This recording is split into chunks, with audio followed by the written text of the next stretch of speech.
Bonjour à tous et bienvenue dans cette nouvelle vidéo de la chaîne Soleil Levant. Ce ne sera pas ici un tirage psychologique, de tarot psychologique, mais une petite vidéo pour présenter les pierres et leurs vertus dans le cadre d'un tirage. Alors, certaines personnes d'entre vous m'ont demandé pourquoi j'utilisais ces pierres et en fonction de quelles questions psychologiques. Donc, je me suis dit que ce serait plus simple de vous répondre par le biais d'une vidéo et ce serait en même temps l'occasion pour vous de les voir d'un petit peu plus près. Alors, tout d'abord, j'aimerais profiter de cette vidéo pour remercier Soso de la chaîne Solveig. Vraiment merci du fond du cœur pour m'avoir présenté à tes abonnés. Soso est une personne que j'aime beaucoup, qui est oui, rayonnante vraiment. D'ailleurs, comme je le disais dans sa vidéo, je pense qu'elle a inspiré en grande partie le nom de ma chaîne, par sa lumière, la lumière qui émane d'elle. C'est une personne vraiment généreuse, très agréable, assez rigolote aussi, et qui a une connaissance de la cartomancie assez incroyable. Donc je suis vraiment infiniment reconnaissante d'avoir croisé son chemin virtuel, on va dire, puisque nous ne vivons pas dans le même pays. Et je te souhaite, Soso, plein de bonnes choses, et à tous tes abonnés également. Donc merci, merci du fond du cœur. Alors voilà, pour en revenir aux pierres, eh bien, je vais vous présenter les pierres que j'ai utilisées récemment dans mes tirages, que sont la jaspe rouge, le quartz rose, l'améthyste, il y en a une là aussi, la fluorite verte, la malachite, la cornaline, un cristal de quartz et la labradorite. Alors ces pierres ont chacune leur vertu, certaines se recoupent parfois et vont présenter un intérêt particulier en fonction du tirage et de la question qui est posée. Alors que vous soyez dans un tirage psychologique comme ceux que je fais ici ou même dans la divination, ces pierres vont apporter en fait vont présenter le même intérêt. Pourquoi certaines pierres vont être plus intéressantes que d'autres en fonction des questions, c'est ce qu'on va voir maintenant. La jaspe rouge, je l'ai beaucoup utilisée parce qu'elle présente vraiment un intérêt au niveau de la volonté. L'énergie qui émane de cette pierre est une énergie de détermination, de volonté.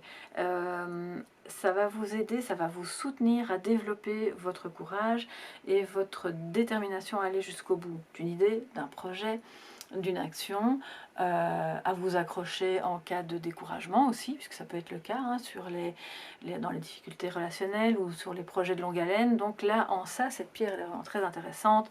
C'est aussi la pierre je pense, qui est rattachée au signe du lion. Donc oui, chaque pierre aussi a un petit peu son appartenance par rapport à certains signes du zodiaque. Et donc je l'ai utilisée dans certains tirages, je pense quasi tous, parce qu'elle présente vraiment cette propriété très intéressante reliée à la détermination. Vous pouvez, là elle est en version brute et assez imposante, donc je la garde sur mon bureau, mais vous pouvez très bien l'avoir en bijoux que vous portez sur vous, en collier. Donc moi j'en ai un ici que je porte très régulièrement et qui est donc en jaspe rouge.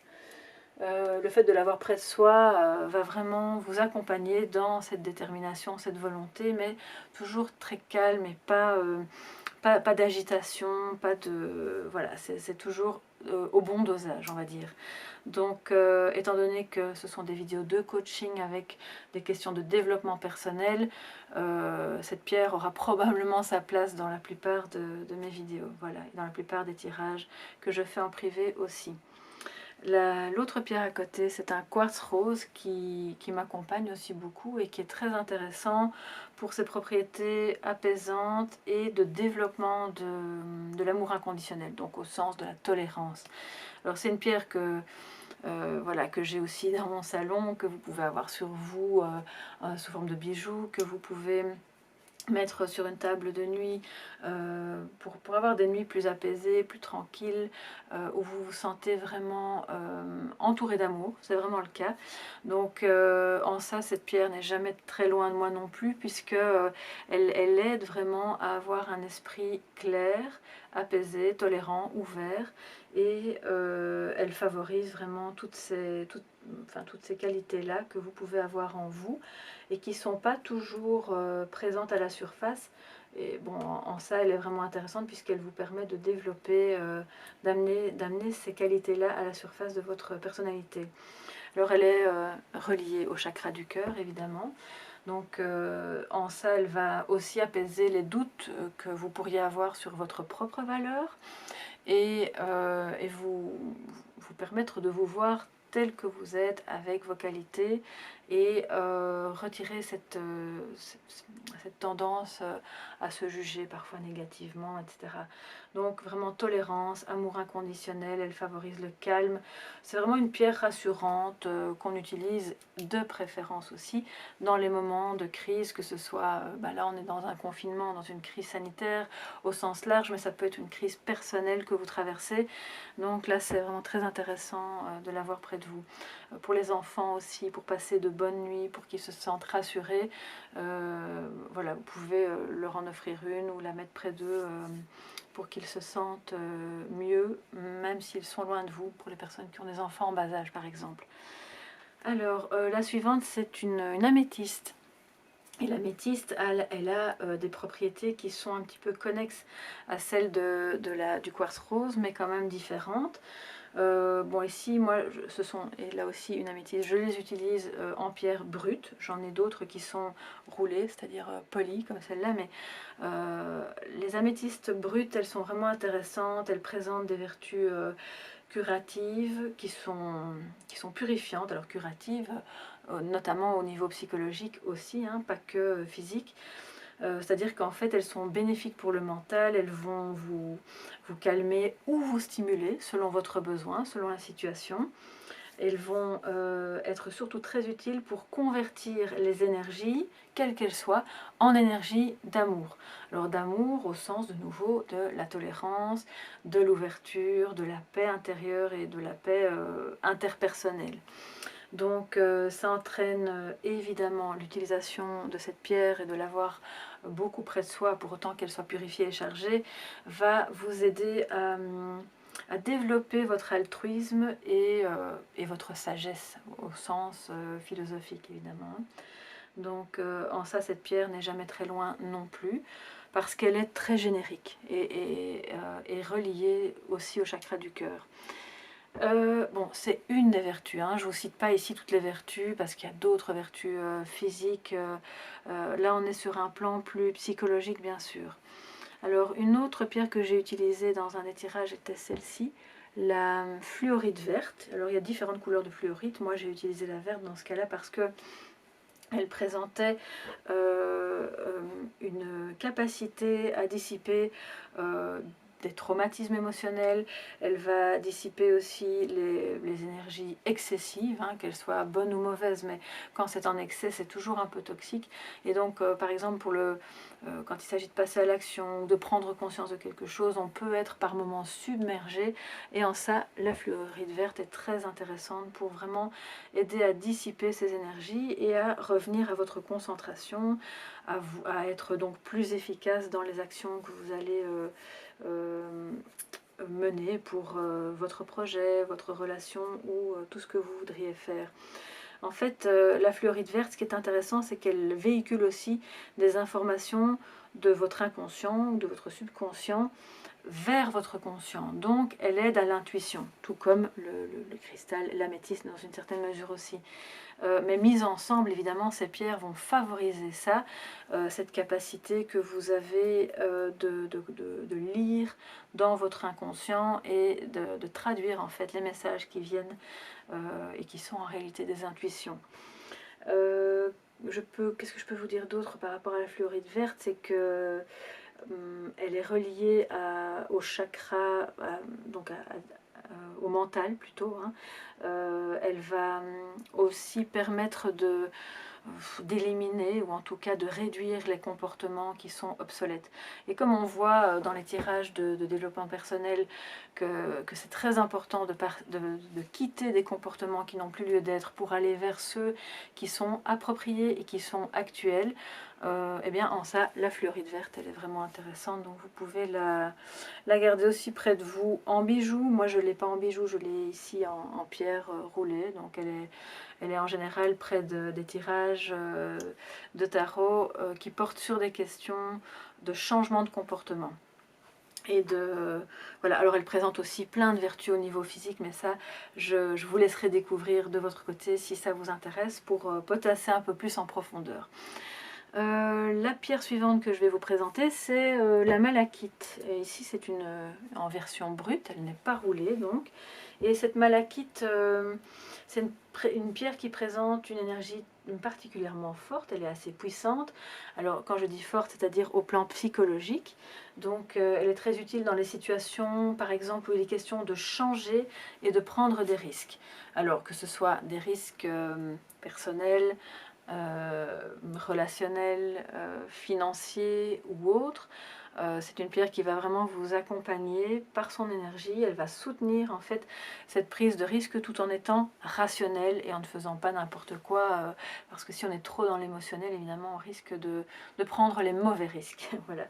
Donc, elle permet de mettre en évidence aussi des sentiments profonds qui peuvent générer des troubles psychosomatiques s'ils ne sont pas vus ou pas reconnue. Donc en ça, elle est vraiment très intéressante et probablement dans la plupart des tirages. Alors attention parce que cette pierre qui est à l'état ici brut décharge comme une petite poussière qu'on ne voit pas comme ça à l'œil nu mais qui peut être toxique. Donc ça c'est vraiment préférable de la manipuler avec précaution ou de privilégier une version polie si vous en trouvez une polie.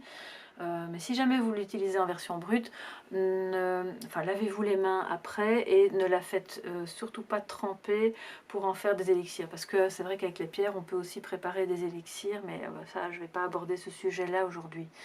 Donc voilà, elle est très intéressante donc pour toutes ces situations où il s'agit de changer et de bousculer un peu ses habitudes. Alors, le cristal de quartz qui est là, ça c'est vraiment une pierre que j'utilise dans la plupart de mes tirages, hein, qu'ils soient collectifs, privés, psychologiques ou autres. Pourquoi? Parce qu'en fait, elle symbolise la conscience universelle. Elle me permet, et elle vous permet, si vous en avez une chez vous, de vous connecter au collectif, donc à la conscience collective, et elle stimule les facultés curatives, si vous voulez, personnelles et collectives. Donc vous allez pouvoir vous relier à une énergie inconsciente. Ça va aussi stimuler votre concentration, votre faculté de clairvoyance dans une situation X ou Y. Donc là, je ne parle même pas de tirage de tarot. Hein. C'est vraiment en ça une pierre qui est très intéressante, c'est que si vous la portez sur vous, ou que vous en avez une près de vous, et de surcroît si elle est un petit peu plus grosse, vous aurez d'autant plus son énergie qui vous permet de vous concentrer, d'avoir accès à une compréhension de schémas de vie qui soient présents ou passés, alors que ce soit vos schémas personnels ou ceux de la personne qui vous pose une question. Voilà. Donc pour ça, cette pierre, elle est toujours très près de moi aussi. Dans les tirages en tout cas. Je ne la porte pas constamment en bijoux parce que sinon vous imaginez bien on se retrouverait avec 36 000 pierres sur soi et ça n'aurait aucun intérêt puisque les énergies sont parfois de ces pierres peuvent s'entrecouper et finalement perdre de leur valeur. Donc c'est intéressant aussi de connaître à quel moment porter quelle pierre et d'en favoriser une à la fois ou deux mais pas plus. La suivante, c'est la labradorite. Alors celle-là, je l'adore. C'est vraiment une pierre très intéressante, très puissante en termes de guérison et de... elle va canaliser les énergies, elle va vous permettre de rejeter les énergies négatives. On l'appelle la pierre du thérapeute et c'est pour ça que je l'utilise depuis des années et même en consultation, surtout en consultation d'ailleurs, puisque ça permet en fait de vous protéger des énergies négatives qui émanent de la pensée. Alors je ne suis pas en train de dire que tout ça est conscient, bien loin de là. Ça vous protège aussi de vos propres énergies négatives et donc là ça fait comme une barrière et en ça elle est très intéressante. différentes. Donc c'est toujours mieux de l'avoir près de soi quand vous êtes, si vous êtes thérapeute, pour l'avoir en consultation, si vous êtes infirmière, si vous êtes soignant, si vous êtes dans l'enseignement aussi, parce qu'il y a évidemment toute cette notion de transfert de pensée, de transfert d'énergie, qui fait que cette pierre va jouer son rôle de protection. Ici c'est une labradorite roulée. Elle va, en écartant les énergies négatives, elle va aussi favoriser l'élévation de votre conscience, puisque une fois que vous n'êtes plus pollué par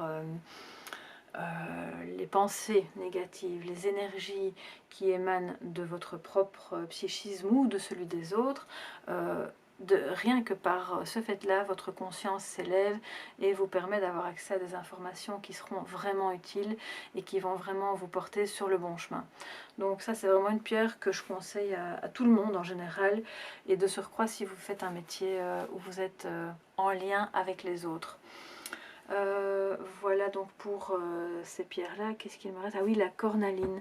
Alors la cornaline, elle est assez intéressante pour différentes raisons. Alors bon, je ne l'ai pas utilisée dans tous les tirages, je l'ai utilisée je pense dans le dernier ou l'avant-dernier tirage, parce que elle présentait un aspect...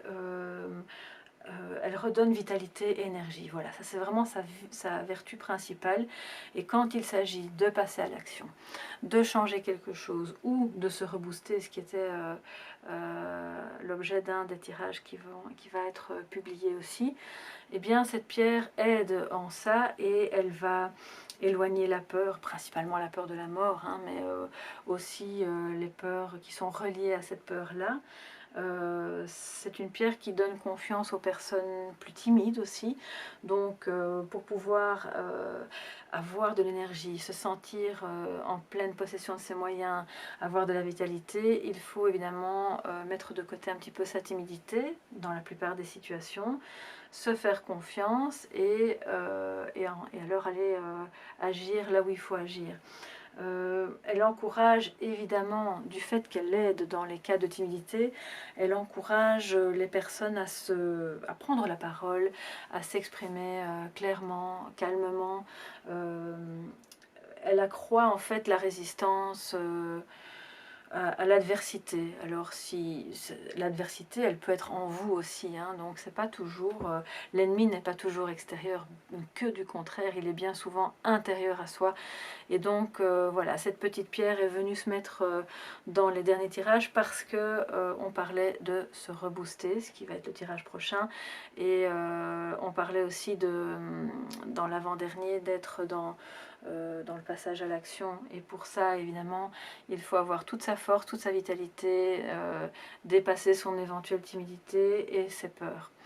Donc voilà un petit peu un tour d'horizon des différentes pierres qui ont été utilisées jusqu'à présent, du pourquoi de leur utilisation. J'espère que ça vous a éclairé, que ça vous a intéressé.